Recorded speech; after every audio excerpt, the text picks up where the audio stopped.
Welcome. Today we're joined by Paul Murcutt, Senior Vice President at BFL CANADA Realty, to discuss one of the hottest topics in strata, tips to help with insurance costs. Hi, Paul. Hi, Tom. Thanks for having me today. Very glad to have you. Of course, for the last 5 years, insurance has been the talk of strata. And today we're going to recap ways that proactive risk management might help. So very glad to have you here for this. Oh, no, awesome. Thank you. I think, as you mentioned, hot topic in the past. We're thankfully in a bit of a softer market today. So insurance premiums have been kind of stabilized or reducing. And now is almost the opportune time to start thinking about risk management and proactive measures of the property to help with that next hard market that will eventually come sooner or later. Of course, of course. And none of these things happen instantly. They sometimes take time and effort. But before we get into it, maybe you can tell us a bit more about BFL. Yeah, no, thanks, Tom. So, BFO is a national insurance brokerage spanning from coast to coast. We have about 1,500 employees and writing about 2.8 billion in insured premiums. Specifically for our real estate team, and that's the team that I sit on, we have around 250 people. We have a single program that serves condos and strata communities and syndicates in Quebec, right from coast to coast. So, been in the business for a long while, 30 plus years, and the program is pretty well known, and our goal is to be market leaders in each of the major urban centers. So that's us in a Fantastic. nutshell. Thanks for that. And tell us a bit why proactive risk management matters. Yeah, very good question. Now, I get this question a fair bit from different strata councils and condo boards from across the country. And a proactive management, lots of buildings are proactive, and they all want to know, why it matters and what's a tangible benefit for us if we go down that path of maintaining our properties. And so for me, there's three kind of key elements to it, and I've put these up on the screen here. So, first off, risk events. So risk events obviously impact your premiums and also your property values. And these types of risk events can include things such as water damage, fire claims, and weather-related incidents such as flood, hail, and wind.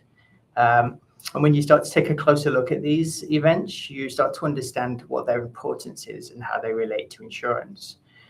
For example, water damage accounts for around 60 to 70% of all claims that stratas and condos see. So it represents a significant part of the insurance world. Fire claims, while they're less frequent, they represent a disproportionate share in the payouts. Fire claims are often a lot more expensive. And then weather events, so hail, wind, flooding. This as we look across the country, this gets a little more impactful, especially in Alberta, that sees a few of these risk events fairly frequently. We've started to see them increase in frequency and severity right across the country. And most of the top events that we've seen from Canada have been from weather-related incidents. So I think for me, that's the first reason proactive risk management matters. Secondly, proactive strategies can help reduce claims, improve insurability, and can also impact your property values, as I mentioned before. Go on, sorry, sense a question. Oh, I was just thinking about how disruptive claims could actually be if you're forced due to a water event to vacate your property. So I was feeling that as well. It's not just about the money. Absolutely. The impact on the community, the impact on people's livelihoods is significant. I've been through a water claim myself, and I'm not sure if you have, but the impact and the toll that it takes on human beings is significant. And all of a sudden you understand why you have insurance, I think, right? That's the one thing I learned through my claim was it all of a sudden pins the importance of insurance and what it means to have the right policies in place and what it means to have the right people helping guide you through that claim. Absolutely. That is a great point. And obviously, when you are doing all of that, it requires the engagement of owners in these communities. Absolutely, and that kind of leads to the last point there. It really does help build strong communities. Building a culture of risk management in communities helps bring people together. For example, I saw a building recently that had established a maintenance committee, and it really helped bond the residents. It was really unique to see, and what it also did was it helped build a better rapport between the residents and the strata council. So it really does help build those stronger communities. It's interesting that occurs. You hear about landscaping committees and social committees, but a maintenance committee, another great way to keep those owners that are engaged, that are concerned about maintenance and all of the small things that I think owners recognize and may not become priorities for either their council or for their manager. So that's a really clever idea.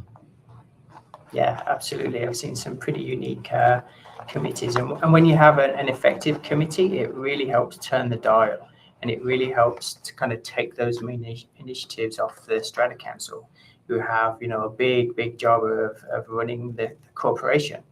And so these different committees can really help some of those key initiatives move forward in a significant way.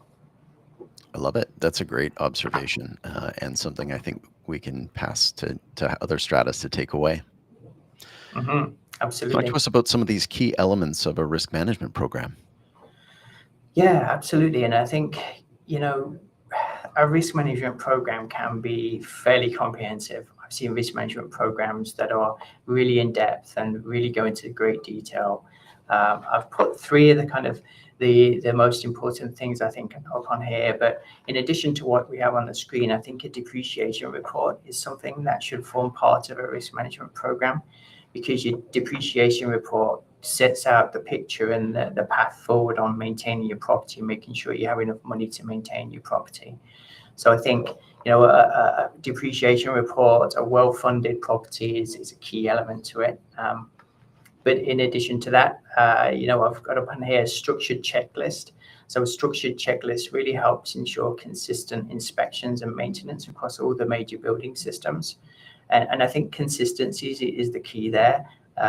It is consistently having a similar kind of checklist, so you know what you're doing, you know what you need to check for, and it's almost second nature as you kind of work through the lifespan of a building. An example of that, some of the water damage checklist items I've just put up on the page there, they're typically what we might see on an average checklist. Secondly, here, incident reporting. So this is a critical part too, because this enables staff, residents, and contractors to make sure that they're reporting issues quickly and effectively, because lots of people have different styles of communication and different ways of doing things. But if there's a specific system and everyone knows how to use it, even if that's as simple as, you need to email Bob on Fridays because he's here, he's the building manager, but on Wednesdays it's Ted. It's having those plans in place and those processes in place so people know what to do. I think that's a critical part of a risk management program. And then finally there, the property management policy. I've seen some really effective property management policies that establish those clear protocols for handling emergencies, repairs, and preventative actions. So I think, a combination of those three kind of key elements really does it for me, as well as the depreciation report. But again, I've seen some pretty comprehensive risk management plans that go right into the details, right into the weeds. So, but I think this is a good place to start. Agreed. I'm delighted to see that we're moving on to a maximum 5-year cycle for depreciation reports. We still see some from 2013, and some stratas that should have one don't appear to. And, there's just no way in communities of that scale that you can keep on top of it without having that third party advise as to the useful life of assets and the maintenance that's going to be required to keep them in good health for as long as possible. Yeah, absolutely. I think what's unique about the business that we write is we have a national lens. So we write buildings right across the country. And what we've noticed and what we've seen is a difference in how buildings perform between, let's say, British Columbia and Ontario. in Ontario, a building is they're fully funded, so their depreciation reports are fully funded, so they have to make sure they're collecting enough strata fees to fully fund their depreciation report. Whereas in BC, there's not that requirement, and we see more claims. We see buildings have more claims because of that deferred maintenance that's essentially been allowed. So yeah, I'm looking forward to seeing some changes. I was speaking about special levies a lot lately, and yeah, that resonates for sure with what we see in the data. There are some seasonal tips as well. Yeah, absolutely. I think, a risk management plan, seasonal and environmental tips definitely go hand in hand. I've put 4 kind of buckets together here, but there are a lot more, but we'd be here all day. So, first up, water damage. That's, as I mentioned before, the most frequent claim that we see in strata corporations and condo buildings.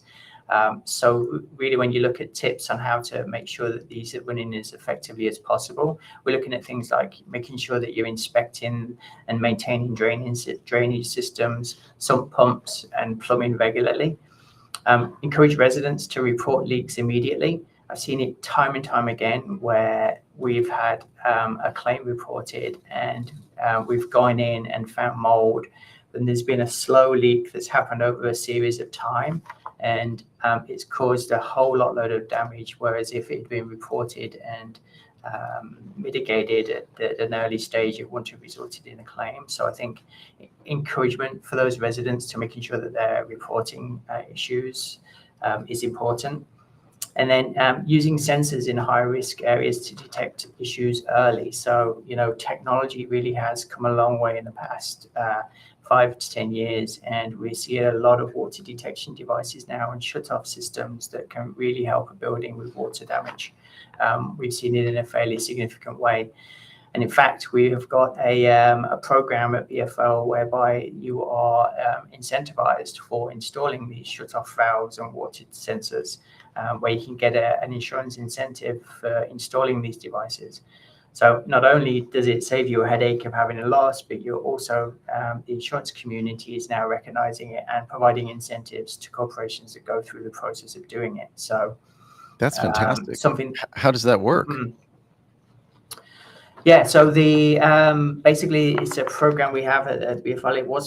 It's only historically been available for homeowners, personal policies, but we managed to get it on our strata program and condo program across the country. And the strata corporation need to install water detection sensors and shut-off valves per unit. There needs to be a minimum of 75% of the units that have the detection systems installed, and they need to have ensure that there's monitoring from a third-party company, and that the installers have been vetted and pre-approved for the program. And once they do that, they're able to get up to a 10% discount off their insurance rates for our program. So finally, we're starting to see insurance companies recognize this proactive behavior, which I'm really happy about. That's fantastic. And in a strata, 10% really adds up. Absolutely. Now, what we do recognize is that in many cases, it won't cover the actual costs of the full cost of having these systems installed. But what it has done is it's been enough of a carrot, let's call it, to push some of these projects forward. And the buildings that have had them done, what we've seen is not only the rate discount that they're able to achieve, but also deductibles fall as well. And so when deductibles fall, the return on investment all of a sudden becomes a lot shorter because you're not having as many claims. You're able to save on the claims that you were having in the past. And so we had one downtown Vancouver that went through the process, and it was a fairly significant initial upfront cost, but they were able to get the full 10% from their property rates.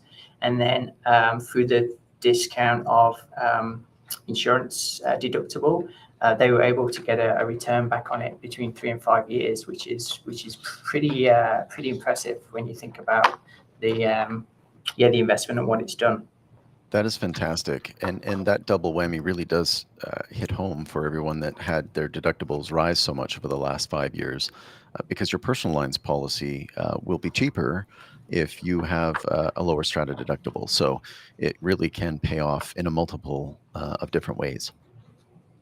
Yeah, yeah, absolutely. So yeah, finally we're starting to see the insurance community recognize this, and yeah, I think it's an evolving program. It's evolving technology. We're seeing advances in the technology all the time, and it's just great to see.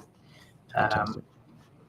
But yeah, so moving on to the next bucket there. So fire and wildfire. So this is obviously this causes significant problems in wildfire areas. It's fairly significant in that you can lose actual whole corporations. And I don't know, our program has actually lost some buildings in the Jasper wildfires in Kelowna as well. So wildfire maintenance and preparation is really critical. But when you're looking at fire in the buildings, things like ensuring that the fire extinguishers, alarms, sprinkler systems are all inspected and functional. For wildfires, making sure that the vegetation has been cleared from the exterior of the property and flammable debris has been removed as well. And then develop and communicate evacuation plans to all occupants. I think this is a critical part too, because you can say that you're prepared, but until it actually happens, you're like, oh, what do we do? and people are running around. So I think constantly, at least annually, communicating with residents on what their evacuation plans are, what to do when there is an evacuation, who to contact on the insurance side, I think is a good tip to making sure you're prepared. And then next up, winter risk management. So as seasons start to change, there's different tips and preparation each of the properties can do. I put winter up here because it's probably the most significant one that we see as far as like a change goes. And when you're heading into winter, things such as stocking the de-icing materials nice and early. There's a few years back where we had the shortage and weren't able to buy salt. Everywhere was out from salt. So making sure that you've got those plans in place for those nice and early, and ensuring walkways and all the properties are cleared promptly. So making sure that you've got an up-to-date snow removal contract with a snow contractor. Use snow and ice checklists. Sorry, go on, Tom. No, it goes beyond just having that snow clearing. We've had some really deep freezes over the past few years, and I know that caused problems for a lot of stratas. Absolutely, yeah, and we see it in Alberta and the colder provinces a fair bit. And simple things as leaving your windows closed, especially when the temperature drops. It causes freezing pipes inside your property, and it cause significant damage. So yeah, it certainly does go beyond that. You're right. And then just making sure the heating systems are operational and they're properly maintained. These are things that the strata corporation should be doing anyway. But as you lead up to the winter season, it's probably good to get a check-in then with your contractors to make sure everything's working properly. And then last bucket here, so extreme weather readiness. So, everyone's seen, we talked a bit about it already. Everyone's seen the rainstorms. We have atmospheric rivers now, all sorts of weird and wonderful new weather events. Hail in Alberta is fairly significant, wind events. And so, just making sure that you do things such as securing the roofing and make sure there's window protection if you're in a hail area like you're in Alberta. More relevant to BC, reviewing earthquake protocols and emergency kits. I think that is something that lots of people do. I do myself. I have to remind myself to update it annually because it's something that can sit on a shelf, and hopefully it does sit on the shelf for many years. But We hope so, yeah. making sure. They've making talked sure about that it it's for so updated. long, though. Eventually, you need to be ready. That's right. Yeah. So, working through, even with your family on a personal level, what that looks like, what happens in those situations, where's a meeting point, those type of things that that your busy life takes you away from, but become very important when actually you need when something to deal with happens. something. Yeah. Absolutely. And then, so yeah, finally here, I think the insurance cost benefits. So, it all ties back to, okay, Paul, this is great. We do all of these things. We're such a good strata corporation. What does that mean for me? How can I get some of those cost benefits back from our insurance providers? And it's something that's pretty difficult to put it's not tangible. But what a well-maintained property does do is, it enables your broker to make sure that they're getting the best premium and best deductibles available. We saw it at the last hard market. We had properties that were struggling to find the capacity they needed on the basis they didn't have that. They weren't well maintained. They had a history of claims. And so really making sure that their property is maintained, and you communicating those changes to your broker so that your broker can make sure that they're providing that information to the insurance carriers. And a better property presents a well-maintained property presents a better risk profile for insurance companies. If you've got a well-maintained versus a not well-maintained, guess who's going to get the preferential treatment? So it's as simple as that sometimes. But in addition, it helps enhance your property values. Well-maintained property, people read minutes, they look through the meeting minutes to find out what's been going on at the property. And if they see that there's deferred maintenance and something that's not maintained, then that could put people off. And well-maintained properties typically have a higher property value. And then I guess lastly here, it helps reduce the overall operating costs. We've talked about some of the livelihood impact, and insurance claims are one thing, but the general operating costs of a claim in a building, it's significant. It takes a toll. You've got your managers working on it, you've got your building managers, you've got your strata councils, all taking time away of what they should be doing and focused on a claim. And so it can really help reduce those overall operating costs. And I guess if there's a final message I could leave here, it would be, well-maintained properties with a solid risk management practice experience fewer claims, and they help you get the best premium and deductibles in the marketplace. Fantastic. Those are some really great takeaways. As you were speaking about deductibles, Paul, something came to mind because ACMO spoke recently on this issue out of Ontario, the Association of Condominium Managers. And they were saying that generally a condo shouldn't make a claim unless the loss was 2 or 3 times the size of their deductible because of the impact that it could have on their future coverage and other things. That is much higher than I would have thought. Maybe you can inform our audience. What is the impact of a claim, and is it worth making a claim for a loss that's barely more than the deductible? Yeah, very good question. And it is something that we get quite a lot is, what are the impacts of this claim? What's it going to do to my premium? Am I going to have problems with insurance next year? And, I think it's so specific to one particular property that it's difficult to give a blanket answer because, it could be that the property is in a hard to place region, such as, let's say, in the deep in the interior where it's it's a high wildfire rating where there's fewer insurance companies anyway. And so, that could have an impact on it. So it does really vary from building to building as to what that answer is. But, your insurance policy is there to help respond to sudden and accidental loss. That's it, plain and simple. And each of the owners in the strata corporation have the ability to log a claim if it's over the deductible. One of the things that we do personally at BFL is we have a claims advisor team that work with the insured at the time of an incident. And what we do is we don't report a claim until it actually has received approval from the council or the property manager and we've gone through the particulars of that claim. It could be $1,000 more than the deductible, and at that time there could be some other deciding factors that the strata corporation decide not to log a claim. But it's important that you get in the professional advice to be able to make that decision, and you're not just going in blindly and thinking, oh, it's because we're going to get increased premium. might not necessarily be the case. And it could be that you need to log an insurance claim. So our team will help you do that, and whoever your broker is should be doing that for you. Excellent. I know we do have some questions, so we'll go to those next.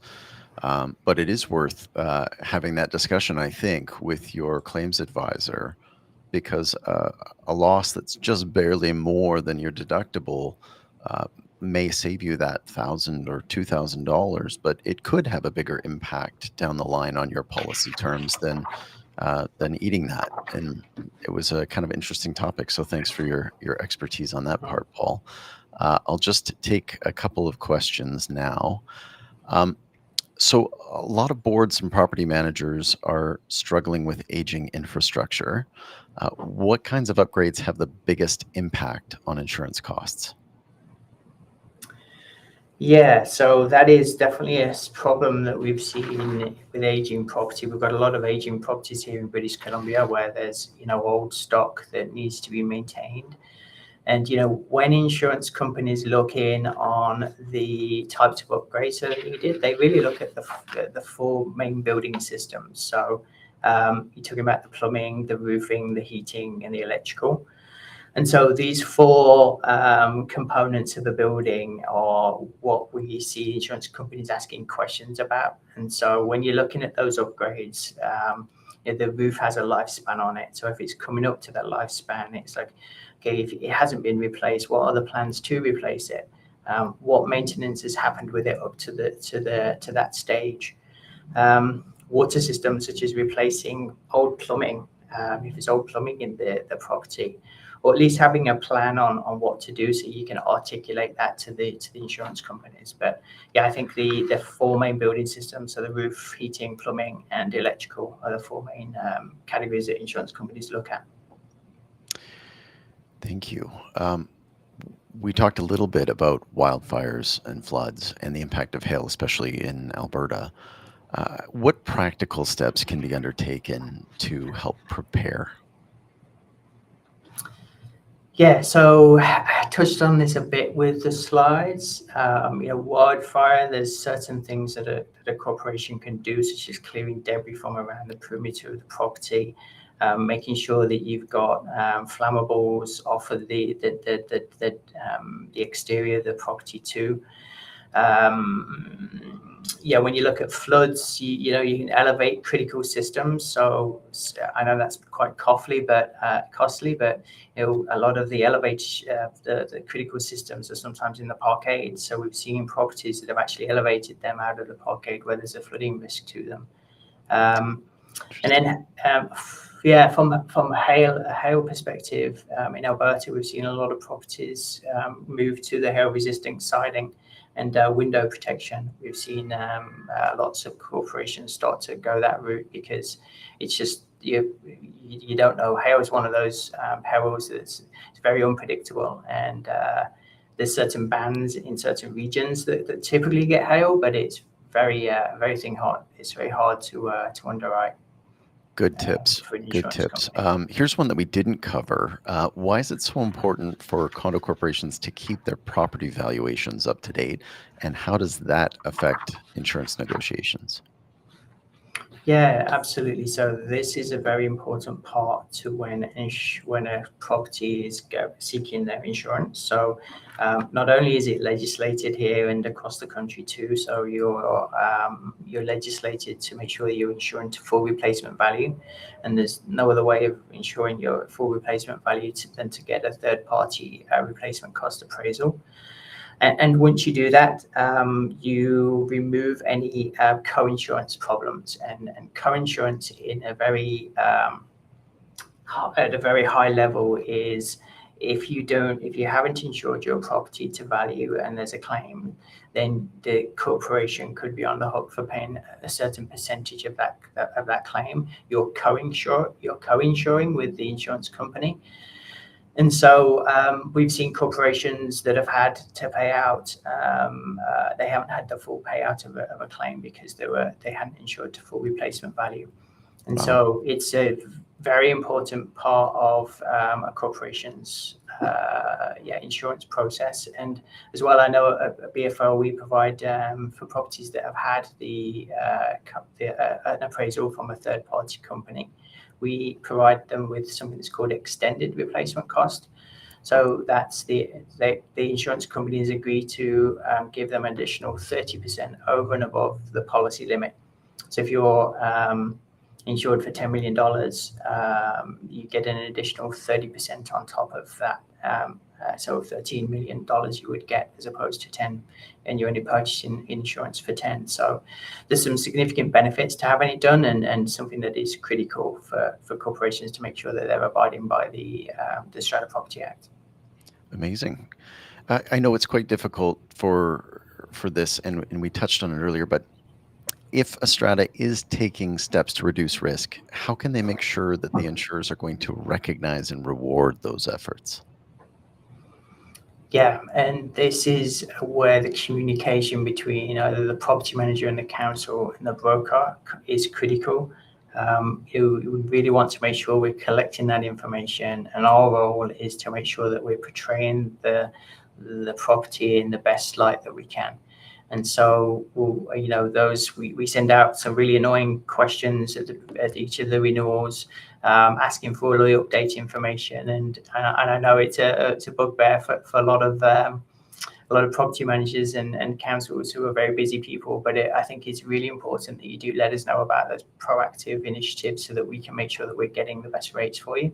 So I think it's really about communicating that with your broker and working with your broker and making sure that your broker is doing the best they can for your property's renewal. That is fantastic. One last point. What is a preferred risk, and how does a strata find itself get there? Mm-hmm. Yeah, I think a preferred risk is essentially one that's maintained. I think one that has everything that we've talked about today in place, all these proactive risk management strategies.